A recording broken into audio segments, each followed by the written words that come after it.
And a very good morning. Welcome back. This is your Feel Good Breakfast show, Expresso on SABC3. Listen, it's been a jam-packed week with hurricanes both from Mother Nature and politicians alike. And the tech world has also seen a lot of action. Here to discuss this with us is our expert editor of bandwidthblog.com, Theunis van der Rensburg. Welcome back, my brother. How are you doing? Thank you very much. Good and you? Good. Let's talk first things first. Hurricane Irma. Of course, it's making headline news all over the place. But not only those citizens that might have been in danger that have now been evacuated, right, but NASA also had to take some drastic measures to protect some of its most important assets. Yeah, of course. So Florida is home to the Kennedy Space Center, which is its biggest space center in the world, and it's also at Cape Canaveral. So it's on the east coast of Florida, so not right in the hit zone of the at the eye or around the eye of Irma. Yeah. But it is an extremely important facility for them. Yeah. And not only because of that big building you see there, where they do a lot of their research and they build a lot of the prototypes and they've got a lot of their tools and imagery. Yeah. They've also got the launch pad, which is used by SpaceX and Boeing, and of course NASA itself to launch satellites to the International Space Station. So it's an extremely important site, and what they've had to do is kind of hunker down, and while they are usually prepared for a Category 3 hurricane, Category 4 with Irma pose some new problems. Yeah. So they had to kind of rig their tools and their massive stuff in a very new way.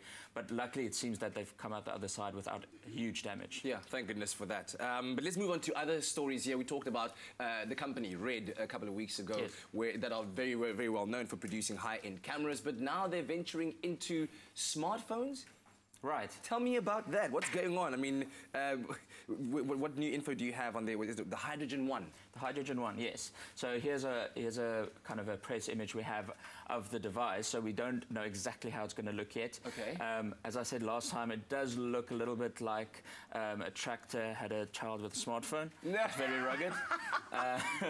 And what they've now announced is this Hydrogen One's display is going to be a holographic display. So the way that they're going to do that apparently is they've got a normal LCD display, and then they've got a diffractor plate right at the bottom of the display, which basically disperses light in different directions. So if you look at the screen from different directions, it looks like the light is coming at you from different directions, and that's how they're going to mimic the holographic display. It's not going to be an actual holograph, but it's going to look like it, as you can see in this demo that they've released.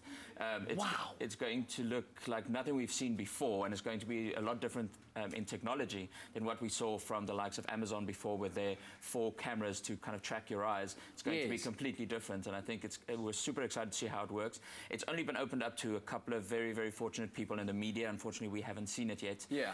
But we're very excited. It looks great. Sure, it's got a lot of tech companies running around, spinning around, but surely not Samsung right now, who are bragging with record-breaking pre-sale figures for the Galaxy Note 8. Yes, the Note 8 obviously is their big flagship launch for the second half of this year, and it's a big phone, and it's a it was a big step for them in taking this device, kind of changing it from the one they had previously. Yes. And the pre-sales are off the books. It's the most sales they've had pre-launch on any Note device before, and I think it just shows you that if you make a quality product, even if it's at a premium price, you can, with pre-sales, do some great stuff. So they've bundled it with different accessories. You've got the 360 camera with some of their smartwatches, and the sales are just going through the roof. Excellent stuff. It is always a pleasure having you here and sharing your insights with our viewers out there. And of course, if you'd like to keep a close eye on what's happening in tech news and getting expert opinion, then head on over to